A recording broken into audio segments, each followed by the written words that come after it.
रावण दहन करत असताना रावणाने हसून गर्दीकडे पाहिलं आणि हसून मोठ्याने विचारलं की तपासा स्वतःच्या चारित्र्याला, असं मोठ्याने त्याने विचारलं. आणि हो, केला आहे मी गुन्हा सीतेचं अपहरण करून, पण कधी मर्यादा नाही ओलांडली, कधी मर्यादा नाही ओलांडली सीतेच्या अपहरण करून. दिवसा ढवळ्या अब्रूचे लचके तोडले जातात प्रत्येक ठिकाणी स्त्रीचे. महत्त्वाचं नाही आहे की स्त्रीला तुम्ही हात लावूनच छेडता, बलात्कार करता, रेप करता, छेडखानी करता, तर अब्रूचे लचके तोडणं कुणाचे शाब्दिक हे रेप बलात्कारच असतो तसं बघायला गेलं तर. आणि वंशाच्या दिव्यासाठी किती स्त्रियांना जाळलं जातं, कितीतरी ह्या सीता अशाच लोकांच्या बळी पडतात. कितीतरी निरागस, निर्दोष, निष्पाप मुली जाळल्या जातात, छळल्या जातात. आणि पुरा रावण म्हणाले की अरे तुम्हा मानवापेक्षा मी राक्षस ठरलो भारी, केला नाही अपमान कधी सीतेच्या माझ्या दारी.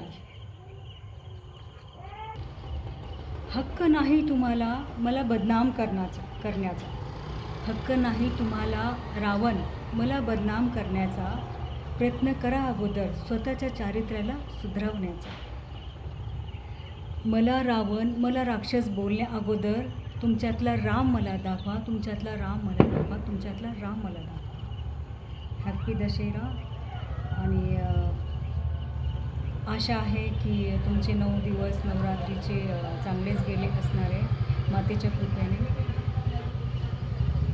दसऱ्याच्या बाबतीत कायच बोलू, माझ्याकडे 2-3 स्टोरीज आहे ॲक्च्युली, पण आता नेमकं वेळ कमी आहे की मातेची पूजा अजून बाकी, विसर्जन बाकी आहे, तर अजिबात काही सुचत नाही आहे की काय बोलावं. तर ठीक आहे, थँक्यू सो मच मित्रांनो.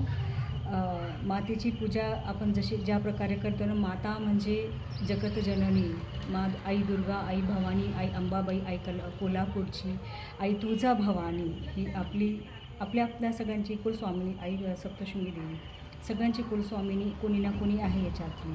तर ती देवीच्या अगोदर ती पण एक स्त्रीच आहे, आणि मी आणि सगळ्याच स्त्रियाच आहे. तर जसं आपण तिला सन्मान देतो ना, देवाप्रमाणे सन्मान नका देऊ, पण एक सन्मानाचा एक छोटासा शब्द देऊ शकता. म्हणजे कसं असतं, आता काय आहे की सोशल मीडियावरती असे वर्डिंग्स अलाउड नाही आहे. जर मी पुन्हा तोच शब्द वापरेल तर मला रिस्ट्रिक्शन्स येतील, म्हणून मी क्लिअरली नाही काही गोष्टी बोलू शकत. तर मला एवढंच बोलायचं आहे की ज्या प्रकारे स्त्रियावर रोजचे अत्याचार होतात, की अब्रू लुटली जाते, त्यांना मारून टाकतात लिटरली, की तिची अब्रू लुटून हे तिला कसल्या वेदना रॉडने मारलं जातं, का त्यांच्या प्रायव्हेट पार्टमध्ये काचा वगैरे ठेवल्या जातात. माय गॉड शिट. तर आणि एवढं करूनही म्हणजे त्यांची अब्रू लुटूनही त्यांचं मन नाही भरत, तर ते तिला नागडं रोडवर फेकतात. म्हणजे एवढा अपमान तुम्ही स्त्रियांचा करता. हे कलियुग आहे, मान्य आहे, पण ठीक आहे. तर तुमच्यात एवढीही माणुसकी नाही आहे का? मला लोकांना विचारायचं आहे की तुम्हाला एवढीही माणुसकी नाही आहे का, की ती जरी बाहेरची आहे ना, ती पण कुणाची आई, बहीण, स्त्री आहे. ज्या प्रकारे तुम्ही देवीला मान देता, सन्मान देता, देवीची पूजा करता 9 दिवस 10 दिवस सभ्य बनवून, थोड्या दिवसासाठी 9 दिवसासाठी सभ्य बनले असणार आहे ना. तर ज्या प्रकारे तुम्ही तिला मान देता, तुम्ही भले हिला मान नका देऊ, पण बस एवढंच म्हणणं आहे माझं की अपमान नका करू कोणा स्त्रीचा. कुणालाही अधिकार नाही, कोणतीही स्त्री असो, ती बाहेरची असो, घरातली असो, ती कोणत्याही फील्डमधली असो, कोणत्याही प्रोफेशनमधली असेल, तिचा अपमान करायचा अधिकार कुणालाही नाही आहे. हां, बाकी लोक बोलतात की यांची हे लहानपासून मोठे त्याच फॅमिलीमधून झालेले असणार, यांचा जन्मच अशा फॅमिलीमध्ये झाला असणार की हे लोक प्रत्येक स्त्रीला तसेच वागतात. अरे आई वडील मुलांना वाईट संस्कार कधीच देत नाही, किती वाईट असो, जरी त्यांचं बॅकग्राऊंड किती वाईट असेल ना, आईवडील मुलांना चांगले संस्कार देतात, कधीही चांगले संस्कार देतात. हे पोरं जर जाऊन गटारीत लोळतात, मग आईवडिलांनी काय करायचं, त्यांच्या मागं दोऱ्या घेऊन फिरायचं का कुत्र्यासारखं? तुम्ही जाऊन गटारीत लोळता ना, मग काय आहे ना की कुणाचे हे आईवडील असो. मला सोशल मीडियावरती मी रील बघत असते की बरेच रील लोक टाकतात की यांची आईच असे अशी आहे आणि त्यांचे बापच असा असेल. तसं नाही आहे. हे लोक स्वतः जाऊन गटारीत लोळतात, त्यांना तेच आवडतं. त्यांना काय ना की यांना घाण खायची सवय असते. तर त्यांना घाणीकडेच जायची सवय असते, तर त्याला कुणी काही नाही करू शकत. हे स्वतः गेलेत शेण खायला, गू खायला.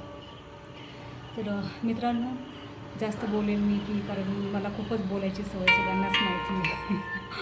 सो नवरात्री तर झाली, नवरात्री ही हॅपीच झाली असली असणार आहे की मातेच्या कृपेने तुम्हाला सगळ्यांना चांगली बुद्धी देवो. भले कुणाची हेल्प करा, नका करू, पण ॲटलिस्ट कुणाचा विश्वास मन तोडू नका. आणि हॅपी दशेरा सगळ्यांना, स्पेशली सगळ्यांना हॅपी दशेरा आणि हॅपी रावण दहन.